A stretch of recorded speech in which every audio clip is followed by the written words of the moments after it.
I'm here with Cougar Male Athlete of the Week, Louis Fernando. Louis is the Athlete of the Week for his performance and is really the energy that you've brought in that Aurora game and really in that early part of the Edgewood game. But before we get to talking about your energy and your ability to score, tell everybody a little bit about yourself. Well, my name is Louis Fernando. I am from California. I am a sophomore, and I'm an art major, and I went to Granada Hills Charter High School.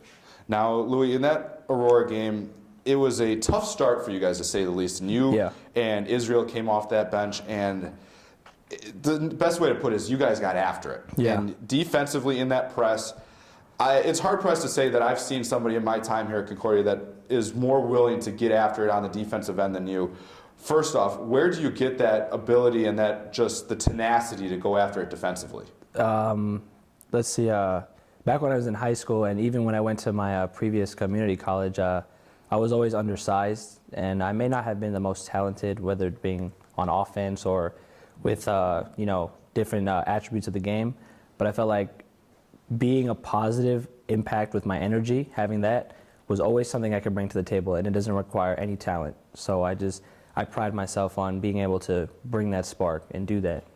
Now, in that game, I thought it was pretty evident that when you came in and you started bringing that energy, Israel Dozie comes off the bench and feeds off that energy, and all of a sudden the whole team defensively turned it around after Aurora's hot start shooting. You guys made it a game very quickly in that. And then on the offensive end, 22 points for you. Yeah. I mean, you were able to get the ball offensively, and you knocked down some key shots. So you're not afraid to be in the spotlight at all and have some weight on your shoulders. Just what kind of gave you that ability to really say, I'm ready to take on whatever you guys throw at me? I would think that ability would just come from, what it actually took me to get here. Jesus Christ has done a lot in me, and I've relied 100% on him. But I just think being neglected for so long of just from my love of the game, just having different coaches shun me and say, I wasn't good enough. I mean, to finally be here and to be able to have a coach that, believes in me, I think that was an extremely, that's a strong point that I stand on, that my coach trusts me and sees that he believes in me and that I can do this. And it's important that I believe in myself as well, because it took me a lot to get here and to actually see that I can do it myself. And you talk about Coach Rogers really believing in you. What was it feeling to get that start on Saturday against Edgewood, to be out on the floor, be one of the top 5 guys after being rewarded for what kind of energy that you kind of bring to the team? It actually meant a lot to me. I came in and, being a sophomore, I felt like I had an edge because I had a little more experience. But, when I first got here, I wasn't in the best condition, and I wasn't used to program basketball. So finally getting into that starting lineup after making all those sacrifices with my teammates, like first thing at 5 a.m. in the morning, having to be up at 4 for practices too, you just think about all the sacrifices you've made to get there. So that start meant a lot to me. All right. We'd like to congratulate you on a fantastic start to the year. You're one of the most fun players to watch, I have to admit. But before we get you out of here, let's get to know you just a little bit better with a little bit of rapid fire. Your favorite color? Red. Favorite food? Pizza. Favorite sports team? Favorite sports team have to be the Cavaliers. I'm a LeBron James fan. Someone who you look up to and why?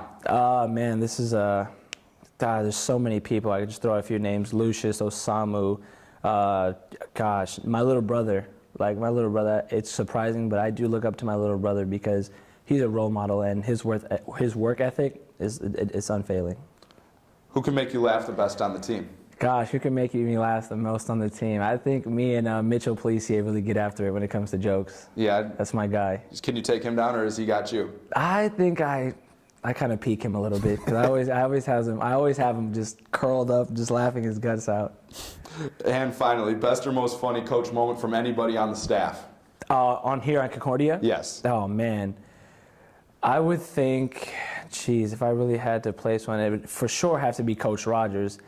Coach Rogers throws so much shade, but it's in a positive way. He's probably one of the most enjoyable coaches I've played for.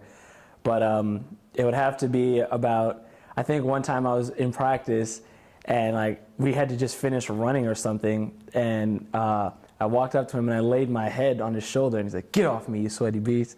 And I just thought that's enjoyable, because it's, we're in practice, in the midst of practice, and we're trying to get better, and just to know that you can have that edge with your coach, to know that look, we're getting better, but we're still enjoying this. This is a process. Basketball is supposed to be fun. And I think it's really a blessing to have a coach that allows you to have fun when you play basketball. Congratulations on the fantastic start. Keep up the good work. We look forward Thank you. to hopefully talking to you here again real soon. Yes.